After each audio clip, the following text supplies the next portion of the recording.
刻章很酷的一个东西就是，甚至是2000年前人们写过的文字，我们还可以认得出那个文字，这个是10章比较特别的一点。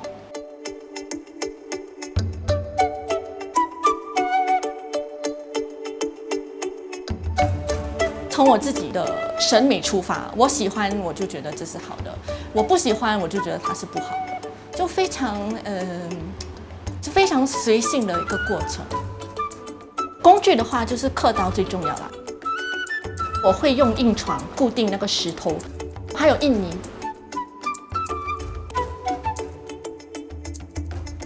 庆军或许是本地少见的，也是相对年轻的石印章篆刻师。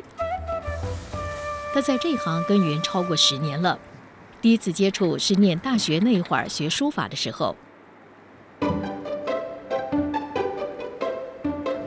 10章的创作也叫做篆刻，7分篆，3分刻。篆书是很大的一个部分。通常就是那些篆刻大师，他们都是有非常深厚的书法功底。从某种角度来说，我觉得这就是一个很高的门槛。那我书法不好，我就没有办法去玩刻章啊。但是我是觉得，可能我比较离经叛道了，所以我是觉得你喜欢你就去做了。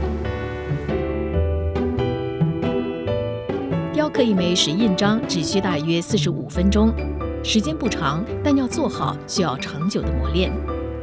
在本地有开班授课的大师不多，庆军靠自学掌握各种技巧。一开始困难重重，但是他坚持了下来。OK。一开始我觉得最难的部分就是我不知道怎么下刀，就是我要怎么握那个刀要怎么握，然后要怎么样才可以刻出那个线条。有时候我想刻直线，但是刻着刻着它就歪了。后来就是慢慢摸索之后，就比较得心应手。英语有句话叫做 "trust the process"。刻章的时候，我也是觉得说，你刻下去就对了。继续做的话，你会发现，可能会有意想不到的效果。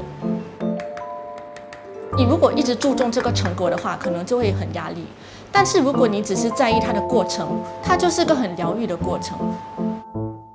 当然，我会有想要呈现出来的成果，达不到，有时候以前会很气恼，但是现在我觉得不完美也没有关系。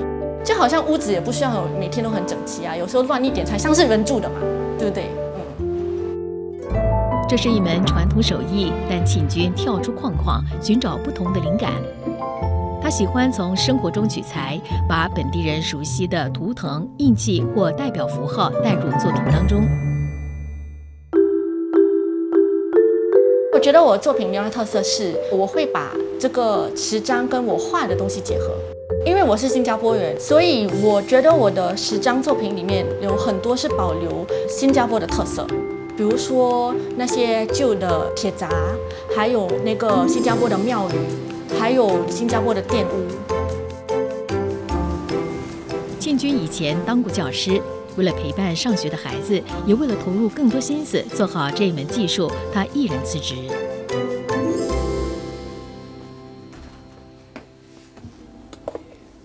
一有空，他就开办工作坊，或在各社区平台分享作品，希望推广和普及石印章篆刻。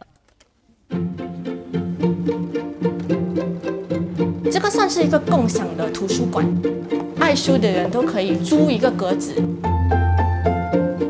如果你是做手工的，或者你有一些想卖的小东西，你也可以放在你的格子里面。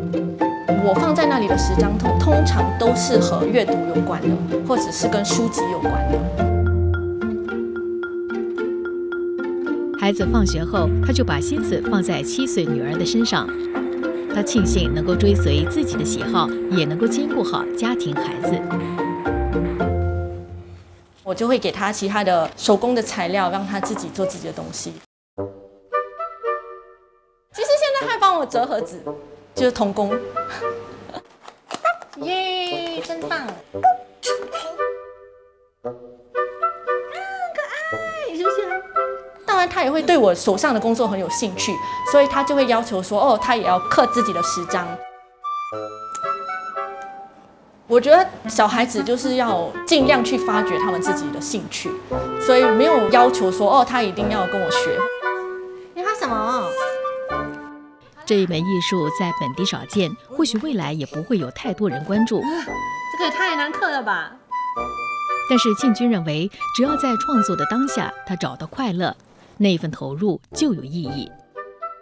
就是你不管你做什么，它都没有办法永久的保留下来的。所以我的注重的点在于，就是我在刻的时候，我相当的开心，然后刻出来的作品我相当的满意，然后那个就结束了。当然，刚好它涉及到文化这一块，但是我觉得文化它是活的东西，因为总会有人有兴趣，总会有人去做。他做的东西可能跟传统做法是不一样的，但是它可以演变成一种新的东西，它会有自己的存在感。所以文化本身它就是一直不断在变的，没有必要刻意的保留，我认为。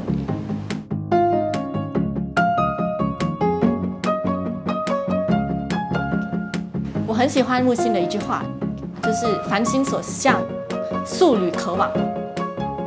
凡是你心之向往，或者你想要做的东西，或者你想要去的地方，即使没有很好的条件，你也可以慢慢走到。很多人会认为说，哦，我事业稳定了，我才去追求我想做的东西；我存够一笔钱了，我才去我想去的地方。但是我觉得有些东西你要的话，你现在其实是可以做得到的，哪怕条件没有那么好。